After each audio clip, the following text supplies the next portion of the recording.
আমাদের যে সামাজিক সংস্কৃতি, আপনার অভিজ্ঞতার আলোকে প্রশ্নটা করতে চাই।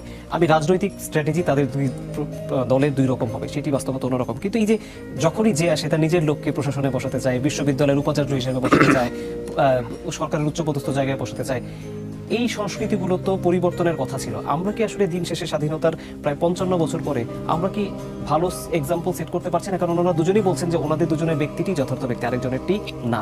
আপনি কি মনে করেন একজন নিউট্রাল ফিগার হিসেবে? অনেক ধন্যবাদ। অনুষ্ঠানের শুরুতে আপনি বলছিলেন যে রামিসার বাবা বিচার চাচ্ছে না, কারণ সে জানে যে 7 দিন পর আরেকটা ইস্যু আসবে। আজকে টকশোতেও আমার অবস্থা রামিসার বাবার মতোই। আমি যে কোথায় ফোকাস করব, জ্বালানিতে, সংস্কৃতিতে, আপনি বুঝতে পারছেন? বুঝতে পারছি আপনার কথা। এইটা এক ধরনের মানসিক সংস্কৃতি তৈরি হয়েছে, আমরা অস্থির হয়ে গেছি। এই একটা টকশোতে আপনি এত কিছু সমাধান করতে পারবেন না। এটা কিন্তু আমি আপনার ভুল ধরছি না। সমগ্র জাতি এইভাবে আছে, এদিকে একবার দৌড় দেয়, এদিকে একবার দৌড় দেয়, এই সেই করে। এবার আপনার প্রশ্নে আসি, এটা একটু আত্মসমালোচনা করছি, কারণ আমি কনসেন্ট্রেশনটা ধরে রাখতে পারছিলাম না আমি আসলে কোথায় যাবো, কি প্রশ্ন করবে না। কারণ আমি জ্বালানি নিয়ে কথা বলতে এসেছি, বিদ্যুতের দাম, আমার মাথায় ওইটাই আছে। আমি আমার ওইটার প্রসঙ্গে আসবো। এবার প্রথম কথা হচ্ছে, পুলিশ থেকে সচিব পর্যন্ত সবাই যে প্রজাতন্ত্রের কর্মচারী, এটা ভুলে গেছে। এই পুলিশকে, সচিব থেকে শুরু করে সকল প্রজাতন্ত্রের কর্মচারীকে রাজনীতিবিদরা ব্যবহার করে। সেটা ভোট চুরি থেকে শুরু করে যখন যেভাবে সুবিধা, সেই শাস্তি দেওয়া হোক, এই করা হোক, সেই করা। এখন প্রজাতন্ত্রের যারা কর্মচারী, বিসিএস ক্যাডার থেকে যারা আসে, তারা আমাদের অনেকের চেয়ে মেধাবী। তারা যে নাকে দড়ি দিয়ে ঘোরাচ্ছে এই জাতিকে রাজনৈতিক নেতাদের মানে সাথে নিয়ে, এইটা রাজনীতিবিদরা বুঝতে পারছে না। এটা আমার সুস্পষ্ট বলা এই জায়গাটা।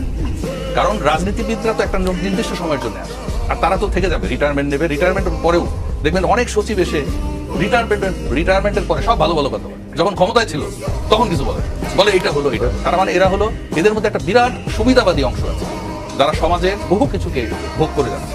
তারা গাড়ির লোন নেয়, সেটার ইন্টারেস্ট দেয়। এসব কাণ্ডকীর্তি তো হচ্ছে।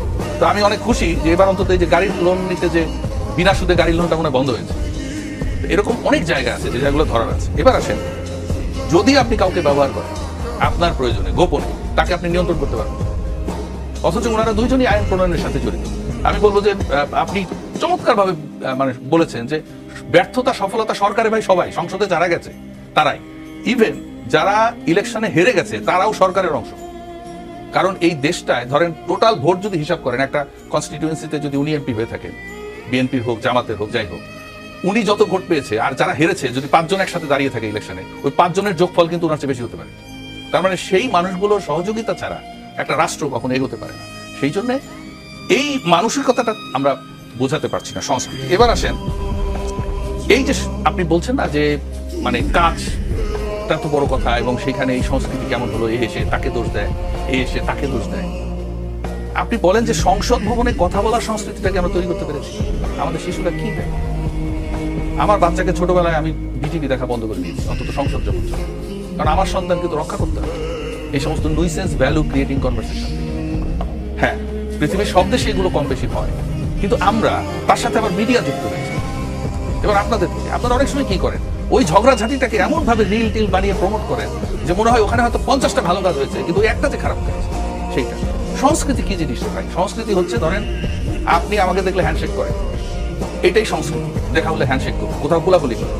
এইটা যদি আমি জাস্ট উদাহরণের যদি বলি, এমন যদি হতো যে সংস্কৃতি হচ্ছে আপনার সাথে আমার প্রিয় কারো দেখা হলে একটা লাথি মারবো, তাহলে লাথি সংস্কৃতি।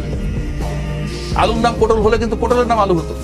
আই লাভ ইউ কথাটা যদি আই হেট ইউ হিসেবে পারসিভ হতো, তাহলে আই হেট ইউ বললেই মানুষ খুশি হতো। সেই জন্যই ভাষা এবং সংস্কৃতি সবসময় একটা ভূখণ্ডের মানুষের কর্মকাণ্ডের ভিতর দিয়ে তৈরি। ওই ডিম আগে না মুরগি আগের মতো, সেখানে একটা জায়গায় শুরু করতে হবে। আমি অনুরোধ করবো আপনাদের দুই পক্ষকে যে আপনারা একটা নতুন সংস্কৃতি চালু করতে পারেন। আমি অনেক খুশি যে আপনারা অনেক লিবারাল কথা বলার ক্ষেত্রে, অন্তত সেটা ভালো লাগছে। যে সরকার আজকে যে বিপদে পড়েছে বা পড়তে যাচ্ছে আমাদের দৃষ্টিতে সাধারণ মানুষের, সেটা হলো সরকারকে মুনাফাখোর বানানোর জন্য আমলা থেকে শুরু করে যারা নানা ধরনের সরকারি প্রতিষ্ঠান চালায় তারা উঠে পড়ে নিয়েছে। দেখবেন এই বলবে যে ভর্তুকি না হলে চলছে না, আবার প্রফিটের ইনসেন্টিভ নিচ্ছে তারা। দ্বিমুখী হয়ে গেল না? বিদ্যুতের ক্ষেত্রে যেটা হয়েছে, আমরা 2 দিন ধরে বোঝানোর চেষ্টা করছি যে রাষ্ট্রের যে মনোপলি বিদ্যুৎ, সেটা সাংবিধানিক অধিকারের অংশ। সেই বিদ্যুৎ পাওয়ার অধিকার সবার আছে, এবং সেই বিদ্যুতের যে মানে খরচ এবং হিসাব, সেটা হবে কস্ট টু কস্ট।